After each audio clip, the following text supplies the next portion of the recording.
अच्छा जी शेरो, तो क्या हाल है, कैसे हैं? तो मैंने कहा आज मौसम ज़रा अच्छा है, बाहर ज़रा फुल माहौल बना हुआ है, बारिश ही बारिश हो रही है। सुबह से आज बारिश है मैनचेस्टर में। तो मैं बिल्कुल अभी खिड़की के फ्रंट पे बैठा हुआ हूँ। तो बाहर का वेदर बहुत ही औसम है और इस टाइम खाने का हो रहा है मूड पकौड़े।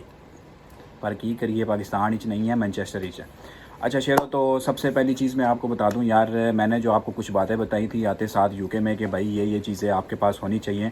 तो आज मैं आपको जो है वो एक उसका प्रूफ दिखाने लगूँ भजन विद इन अ वीक।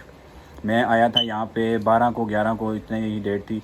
और आज डेट आप देख लो क्या है। और मेरे पास जो भाई मेरा बैंक अकाउंट कार्ड मोन्जो का मुझे रिसीव हो गया, ठीक है। मेरे पास इस तरह के 3 से 4 जो है वो अकाउंट है। और ये देख लें, अब मैं क्या हूँ, हर चीज़ कर सकता हूँ।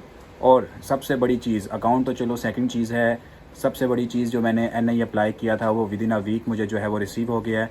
और आज ही मुझे दोनों पार्सल रिसीव हुआ है। ये मोन्जो का कार्ड भी रिसीव हो गया है अकाउंट का। इसके अलावा मुझे जो है वो एनआईएन नंबर भी रिसीव हो गया है। अब उस एनआईएन नंबर का मतलब ये है कि भाई मैं लीगली यूके में काम कर सकता हूँ। तो ये परफेक्ट चीज़ थी, इसलिए मैं आपको जो है वो कह रहा था कि यार आप सबसे पहले ई वीज़ा करें। सारी डिटेल्स मैंने आपको बताई थी, ये स्टेप आपने करने हैं। तो आज मुझे जो है वो चीज़ें रिसीव हुई हैं, तो मैंने कहा आपको इसका प्रूफ शो करवा दूं। तो नेक्स्ट थिंग, मैंने आपको ई वीज़ा का सारा कुछ बता दिया था। तो आज जो है वो मैं आपको बताता हूँ कि नेक्स्ट स्टेप क्या है, किस किस चीज़ों को किस तरह करना है।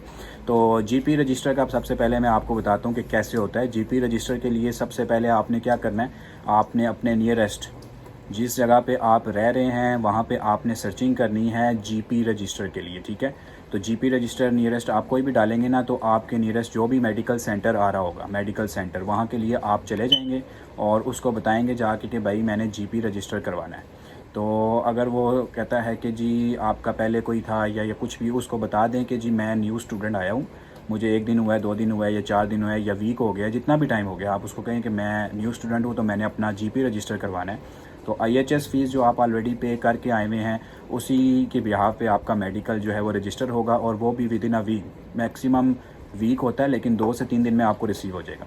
उस पर अल्लाह ना करे कि कल को आप कभी बीमार होते हैं या कुछ भी होता है, तो वो मेडिकल आपका फ्री है, समझ आई। और यहाँ पे यूके में जो है वो ओवरऑल सारे हॉस्पिटल में मेडिकल आपका जो है वो फ्री होता है। लेकिन आपने अपनी जो आईएचएस फ़ी पे की है उसको यूटिलाइज़ करने का सबसे अच्छा तरीका ये है, क्योंकि आपने पे की है तो आप अपने आप को रजिस्टर करवाएंगे। कोई भी मसला होता है आप अपॉइंटमेंट लेंगे उधर ही अपने सेंटर में कॉल करके, जहाँ पे आप रजिस्टर होंगे। क्योंकि जहाँ पे रजिस्टर होंगे वहाँ पे, जहाँ पे आप ऑलरेडी रह रहे हैं, वहाँ का एड्रेस आपका लिखा जाएगा। उसी एड्रेस पे फिर आपको जो है ना सारी चीज़ें रिसीव होती हैं। तो ये एड्रेस में कोई गलती नहीं करनी, पोस्ट कोड आपका बिल्कुल करेक्ट होना चाहिए। आपसे जो जो चीज़ें वहाँ पे पूछी जाएंगी वो आपने करेक्ट लिखनी है, डिटेल्स आपकी मिस नहीं होनी चाहिए। क्योंकि वन टाइम अगर ये रजिस्टर हो गया तो बाद में अगर आपने कोई चेंजेस करवानी है तो बहुत मसला बनेगा। तो एक ही दफ़ा आंखें खोल के पढ़ के लिख के सब कुछ जो है ना आपने सारा प्रोसेस करना है। और उसके बाद आपने ये डिटेल्स अपनी सबमिट करवानी है, क्रॉस चेक भी करके फिर आपने सबमिट करवानी है। तो जीपी जब आपका रजिस्टर हो जाएगा, तो जब कल को आप कहीं मूव करते हैं इन केस, तो सर जीपी जहाँ पे रजिस्टर आपका होगा तो फिर आपको कल वहीं पे आना पड़ेगा। अगर आप कल को अपना एड्रेस कहीं चेंज करते हैं, खुदा न खास्ता आपको कुछ होता है, तो आपको जीपी जहाँ पे आपने रजिस्टर करवाया है तो वहीं पे आपको विज़िट करना पड़ेगा। वही मेडिकल आपका सेंटर रहेगा जब तक आपकी मतलब वीज़ा वगैरह एक्सपायर नहीं होता, या जब तक वो आईएचएस फ़ी एक्सपायर नहीं होती। तो जब तक आप रजिस्टर हैं, जीपी वैसे 1 ईयर का ही होता है, वो रिन्यू करवाना पड़ता है, वो आपकी मर्ज़ी है, वहाँ पर करवाएँ या आपके नियरेस्ट जो भी है। तो जीपी रजिस्टर सबसे मेन है, जीपी रजिस्टर आपने करवाना है, ये मस्ट है। तो इंशाल्लाह नेक्स्ट वीडियो में मैं आपको बताऊंगा कि भजन प्रोविजनल लाइसेंस, क्योंकि वो बहुत मस्ट है। भजन आपका जब स्टूडेंट वीज़ा ख़त्म होगा, लाइक पीएसडब्ल्यू के लिए अप्लाई करेंगे, तो कोई जॉब ना हुई इन केस, जॉब तो वैसे भी यहाँ पे सख्ती हुई हुई है, मिल ही नहीं रही। आपका भाई वेला है तभी तो ये वीडियो बना रहा है। तो इन केस आप जॉब नहीं मिलती है, पीएसडब्ल्यू आप स्पॉन्सर वगैरह, तो सेल्फ स्पॉन्सर वाला कहानी बड़ा सिस्टम है, उसके लिए आपका लाइसेंस मस्ट है। यहाँ पे यूके लाइसेंस की इतनी वर्थ है कि भजन ना पूछो। यूके लाइसेंस है तो भाई आप यहाँ से यहाँ, समझ गए। तो लाइसेंस मस्ट है।